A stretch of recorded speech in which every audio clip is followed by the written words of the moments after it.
Johnson, President of the Virginia PACE Authority, the leading CPACE program administrator in Virginia. We have commissioned a series of interviews with our registered CPACE capital providers that we'd like to share with you today. These short interviews highlight the programs that they are offering, as well as their interest in the state of Virginia's program and some fun facts about themselves. Enjoy. I'm joined with Michelle Patel, Managing Director of Counterpointe SRE and medical doctor. Hi, Michelle. Hi, how are you, Abby? I'm good. So I just a quick background on Counterpointe SRE. They're a program administrator and capital provider that have been around for, they've been around probably longest of almost any capital provider in CPACE. And they are active around the country and provide all sorts of financing, ranging from residential in California, Florida, and commercial in the rest of the country. So I'm going to ask a few questions of you, Michelle, and I think particularly the first question, I think you have a great background to answer, and that is, what kind of projects are you working on right now?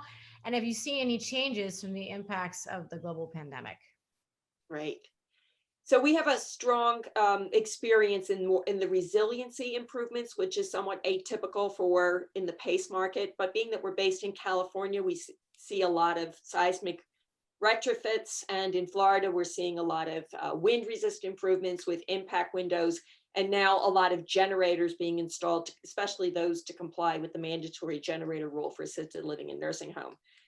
With COVID, we're obviously seeing a lot of air handler units being refurbished and replaced. I've seen a lot of solar coming. People are worried about the increased costs in their building, and there's been a rush, especially in December right now, to get the ITC credit. There's been a lot of that. There's been a lot of people looking to close the last week of December to safe harbor. We closed one deal in May for a hospital that they added 1.8 million at the last moment for disinfecting technologies and ionizing and some other specific COVID measures. But generally, all we've seen with COVID is some of the inspections are delayed. There's been some construction delays, especially waiting for inspectors and getting permits and things of that nature, and sometimes some supplies. But most of the projects we have, I think we have about 40 projects right now that are in installation and going through, and they've still been getting their disbursements and going through well. So the second question is actually about Virginia, and about the fact that we in Virginia statutorily can finance resiliency and stormwater management measures. So I think you already mentioned you all do a lot of resiliency. How would that impact how you market in our state, and in terms of Hampton Roads, and given the huge issues we have in that part of the state regarding storms? We're a partner with Hannon Armstrong, which is a huge supporter of the Chesapeake Bay Foundation. Right. And I think part of what's unique about the Virginia legislation and the PACE program is, and kind of exciting, is how flooding and stormwater management has really been targeted as a need, which is opening up some interesting projects that can be financed, whether, if you can mitigate if you can do stormwater mitigation, you can go beyond so I closed a green roof in Detroit that was seeded by Detroit Stormwater Funding Grant to do the design work, and then we came in and financed the green roof. But this is really opening up the door beyond green roofs by saying, flooding mitigation and all of this, especially supporting wildlife, the biodiversity, stopping the pollution runoff in the Chesapeake Bay. It's very progressive and exciting legislation that I think is going to open up a lot of PACE projects, and it's funded with private dollars. So it's very exciting.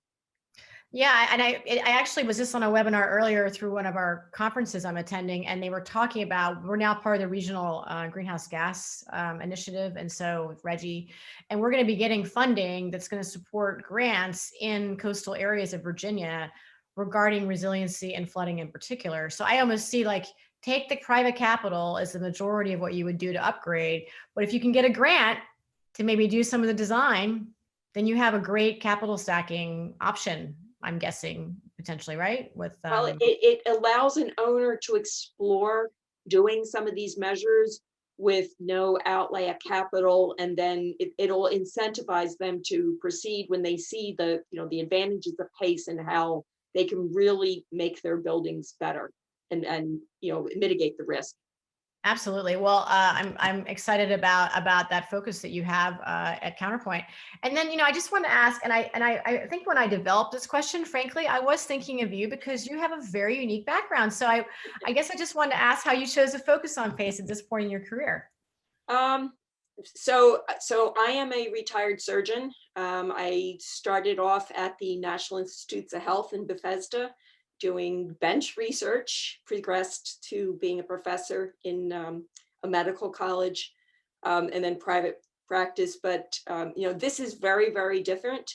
It there's parts helping commercial real estate owners cut costs and working through cap stacks and all is one aspect of PACE. That is an intellectual challenge to put it together, but kind of what I think is akin to serving people, which I did through medicine, is what serving the community through what PACE can do. And I find that very rewarding, helping some of the projects, the things like the stormwater mitigation with green, things that really benefit a community, I find very, very rewarding.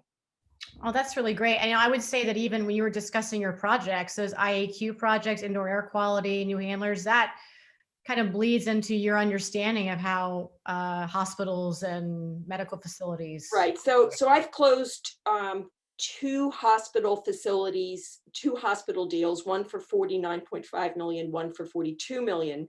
That it was definitely aided. I could go through their equipment and go through everything and determine what's PACE eligible. Right, I right. kind of knew what telemetry was, Yeah, kind of yeah. easy. Yeah.